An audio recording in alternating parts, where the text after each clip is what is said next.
खरं तर मूलभूत जर तुम्ही बघितलं असेल तर शासनच या विषयावरती कन्फ्युजनमध्ये कुठेतरी दिसतोय. सुरुवातीलाच बाहेर वक्तव्य करत असताना अजिबात पेन्शन मिळणार नाही किंवा आम्ही देऊ शकणार नाही.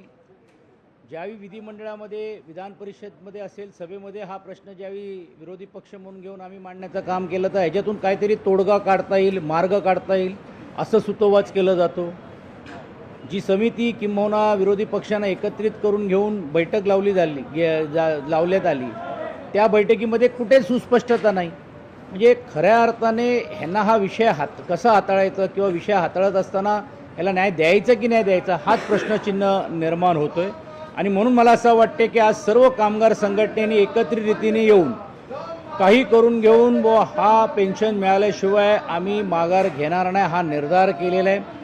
आणि मला असा आत्मविश्वास आहे की सरकारला या विषयावरती आपली भूमिका स्पष्ट करावीच लागणार आहे. कारण आपण सर्वांनीच बघितलं असेल की आता ही मागणी फक्त एक संकुचित वर्गापुरता मर्यादित नाही झालेली आहे. आणि जे मागणी करणारी जी लोक आहेत त्याच्या मागची भूमिका अशी आहे की बाबा मुळामध्ये पहिला तुम्ही बंद केलं आणि विरोधी पक्षामध्ये असताना आम्ही आल्यावरती आम्ही हे पेन्शन लागू करू आणि आता सत्तेमध्ये आल्यानंतर भूमिका तुम्ही बदलण्याचं काम करताय आणि मग काहीतरी मार्ग काढू हे एका बाजूला बोलत असताना कुठच्याही प्रकारे समंजसपणाने न केल्यामुळेच आज संपूर्ण राज्यभरामध्ये सर्व कर्मचाऱ्यांनी हा आंदोलन केलेलं आहे. विरोधी पक्ष या नात्याने या आंदोलनाला आमचा पाठिंबा आहे. हा निर्धार जो त्यांनी केलेला आहे त्यांनी रस्त्यावर उतरून सहनशीलते मार्गाने करावं. विधिमंडळामध्ये त्यांचे प्रश्न घेऊन आम्ही सर्व आमदार त्यांच्याबरोबर आहोत आणि त्यांची मागणी उचलून धरून घेऊन न्याय मिळवून दिल्याशिवाय आम्ही स्वस्थ बसणार नाही. हिंदी में जानना चाहेंगे कि आज कर्मचारी आंदोलन कर रहे हैं साफ तौर पर मुझे तो पहले ऐसे समझ में ही नहीं आ रहा है कि सरकार को इस विषय में कुछ मार्ग निकालना है कि नहीं निकालना है. जब वो विपक्ष में रहते हैं तो कहते हैं कि ये लागू होना चाहिए. सत्ता में आने के बाद बाहर उनका एक स्टेटमेंट होता है, हाउस में अलग स्टेटमेंट होता है. बाहर उन्होंने कहा कि हम दे ही नहीं सकते. जब हमने विधिमंडल में प्रश्न विचार पूछा तो उन्होंने कहा कि इसमें कुछ तो भी हम मार्ग निकालेंगे.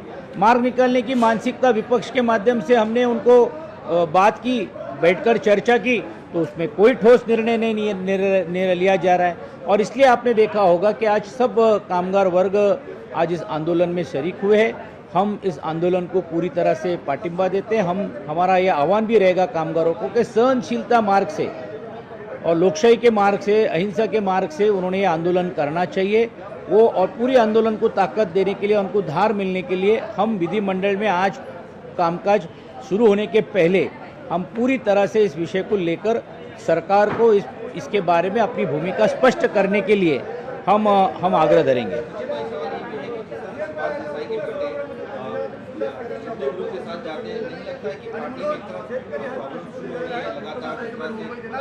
पार्टी में बहुत सारे एनजीओज हैं, हर पार्टी में होते हैं.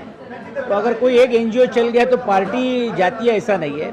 उनका अपने स्तर के ऊपर एक अलग काम था और मुझे नहीं लगता है कि पार्टी के मेन स्ट्रीम में उसका कुछ फ़र्क पड़ेगा. और आपने देखा कि सुभाष देसाई जी ने भी इसके बारे में स्पष्टता की है और कहा है कि वो कोई पार्टी के पद पे नहीं थे, कोई मेन स्ट्रीम में नहीं थे.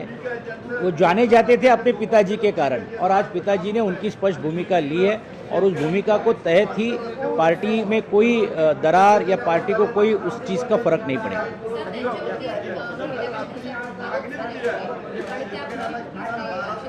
आता हे तुम्हाला सर्वांनाच माहीत आहे की जे आरोप करणारे तेच आता त्यांच्या फोटोमध्ये दिसत आहेत.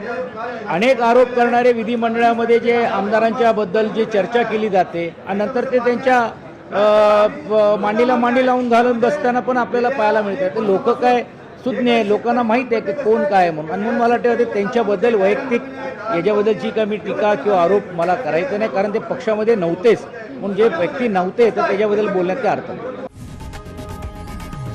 लोकशाही मराठी ऐका, पहा, जागरूक रहा.